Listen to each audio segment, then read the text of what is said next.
Hello and welcome to another whiskey review with me, the Whiskey Novice. Great to be back with you again. Thank you very, very much for joining me. It is review number 74 and part 3 of my series, Irish Oddballs. Now, when I started this series, I did mention that a couple of the bottles in the series were readily available and a couple were not. Well, I've done the readily available and now I'm into those that aren't. And the first of those that aren't is this one, the Bushmills 2008 Muscatel Cask from the Causeway Collection. Now, the Causeway Collection was released by Bushmills in October 2020, and there was a few of them dotted around places, and there was a couple released just for the Irish market. This was one, and the other one was a 1995 Malaga cask, which retailed and was released at around the £400 mark, well and truly outside of my budget. I wasn't going to touch on that one. This one was on for 91. I was able to pick this up for £91. Not only did I pick this one up, I picked up another one, and I'm going to tell you why I picked up another one. My son was born in 2008. This is his vintage, and I thought I'm going to pick up one of them, drink it, try it, share my thoughts of it, and the other one I'll hold until his 21st birthday, shall we say, pardon me, and share it with him. So there you have it. That's why I did that. So what are we looking at here? Well, locally, I have voiced my opinions on Bushmills in the past, and the fact that they release at 40%. They have come in for a bit of stick about this releasing at 40% thing. And it would appear that they listened. Fair play to them. Owned by Casa Cuervo there, and it would appear that Casa Cuervo and have brought in or worked with their master blender Helen Mulholland and come up with a few things to not release at 40%. This is released at 56.4%, and the Malaga cask was, I think, cask strength as well. So moving firmly on from 40%, and I mean, I applaud them. Fair play to them. It just, to me, it was a nudge in the right direction. It's proof that distilleries, no matter how well they are grounded, no matter what their reputation is, they still listen to us, the whiskey drinkers, those of us who are willing to spend the money. Speaking of spending money, I mean, I bought this, say, for £91. Expect to pay 300 plus if you can get one now. There were only 1,454 bottles of this released, so I was very lucky to get a couple of them in one go. And they obviously just snapped up very, very quickly. This spent 8 years, it's a 12-year-old, spent 8 years in bourbon casks and Oloroso butts before spending the last 4 years in Muscatel casks. So you're expecting a sort of whiny thing, and you get it. As I say, there was only 1,454 bottles released. It is the best colour, I think. Naturally coloured, incredibly red. And I'll get to that. I will get to that. So non-chill filtered, no colour added, bottled at 56.4%. What are we looking at? Well, I mentioned red. If red were a flavour, this is it. There's an awful lot of redness shows up in this for me. What do I mean by that? Well, the first thing I get is cherries. Dry red wine, a dry red wine. I'm taking a chance on reviewing something like this. I mean, there's not going to be an awful lot of people. There's going to be 1,454 people will have got bottles of this. 1,452 actually, because I got 2 of them. So I'm taking a chance on reviewing this, but I just wanted to let you know my feelings on it, because I have, as I say, been vocal about Bushmills in the past, and I really wanted to dip into this one and let you know what I thought of it. Yeah, cherries, red wine, red licorice laces. if you know what they are. Red apples even. It's just the redness of it. But that's not all. Slight hint of wallpaper paste. You get it. And well, papier-mâché, which would play into that. But it's just something hanging around in the background. Lemon sherbet. There's fresh notes in it. Lemon sherbet. Fresh flowers. Overripe peaches. I've said before, Christmas mince pies, which I think is coming from the wine thing in it.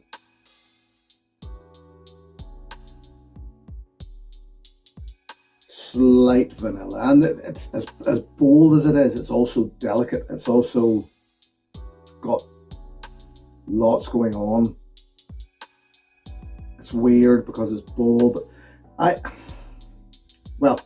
I'll get back to how I feel about this, shall I? Let's get into the palate.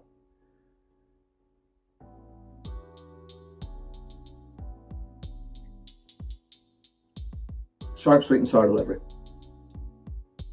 Very coating. Yeah, very coating. A little confused, I would say. There's things a little off balanced in it.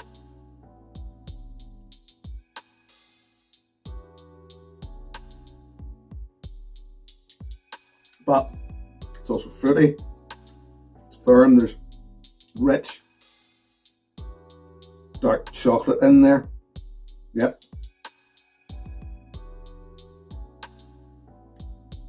And it does become, once your palate acclimates to it, it does then feel more balanced. The fruits balance out, and they are big, bold berries. Blackberry, not gooseberry, cranberry. Creaminess of fruit. 56.4%. Very easily drunk. Sharp, the alcohol's there. But the berries, the fruit, the dark notes are enough to make it palatable, make it easily drank. Finish.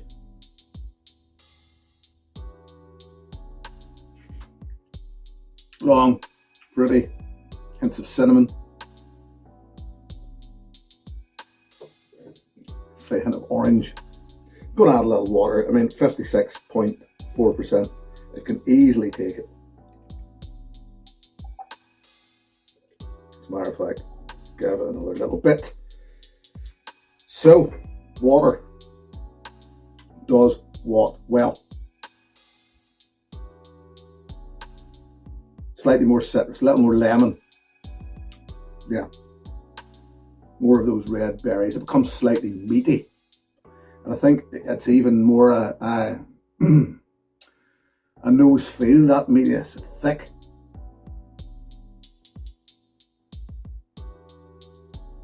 Like that cinnamon then starts to come through in the nose. It was in the finish.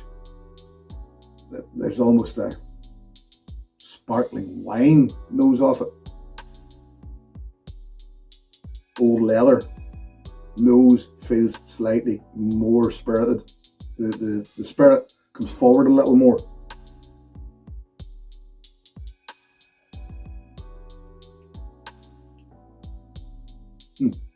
Palate, richer, fuller, slightly hotter, strangely.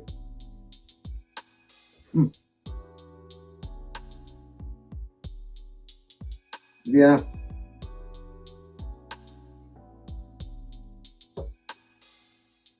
It takes a lot of the fruit turns down with water. I don't know that would have water in this. 56.4%. It's almost two different whiskies with the addition of water.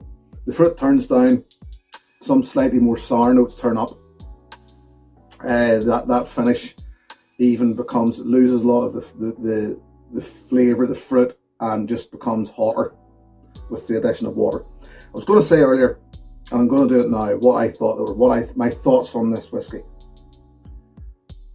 I was delighted to get this in the first place. I was delighted that Bushmills had released this.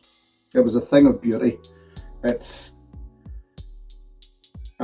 still even kept this little red lid on it. It's a little sad off me, I know, but it just suits it. When I opened it, I loved it immediately. The neck pour, to me, beautiful. A couple of weeks later, had a dram with my father-in-law, poured him one, I had one. He likes his Irish whiskey, but he doesn't like it strong, so he watered it well down, but loved it. And yet again, it was my second go at it, and I still loved it. I thought there was an awful lot going on in it. The further down it has got, the less I'm turned on by it. It's just losing a little. It's still good, but it's just losing a little. It's not as good as it was. So there you go. So I'm actually looking forward to, when this goes, I'm looking forward to, in however many years from now, when my son turns 21, opening that other ball and getting the chance to enjoy it. So there you go. So yeah, if you like this, I struggled with this one because I said in my tasting notes for this that I found it a little confused at times. So it made me wonder what it compared to, what it compared with, a lot of, if you like this, then try this, is about find something similar. As I say, most of you probably haven't even had this. And the thing is, what I'm going to do is, the only thing that I could find in my head, to my palate, in my collection, that sort of struck chords was another whiskey, which ain't that easy got anymore, or not anymore anyway. And it's this, the Douglas Lang Scallywag Red Nose Reindeer edition. This was it's from a couple of years ago, 12-year-old, only 450 bottles. Yet again, although on the secondary market you will pick this up. But I remember, and then I dipped into this, that this had that winey thing, that fruity, well, it is a Red Nose Reindeer, mince pies, Christmas mince pies sort of feel going on with it. And there were certain sparks going off in my head that this did, that this also did. So both very, very accomplished whiskies. I love my Douglas Lang, as I've said before. And if you can't get this, and you can on the secondary market get this, try this, and you'll not be a million miles away from the Bushmills Muscatel Cask Causeway Collection, to give it its full title or something like that. So there you have it. Yeah, as I say, it's a bit out of the ordinary, this one. The next one will be a bit out of the ordinary too. I just wanted to give my views on it. There aren't that many people out there giving their views on it, because there weren't that many people picked it up. There's going to be a lot of people pick it up and sell it on, or pick it up and keep it and sell it on at a later date. Entirely up to them. I just couldn't, in all honesty, have grief with Bushmills for releasing at 40% and then not try something that they've finally released at cask strength. And you know, the longer it sits in the glass, the better that nose. With the water again, the nose does start to open up again, the fruit comes back, the red fruit comes back, the blackberry comes back. Sharp, bright, sparkly, fruity notes.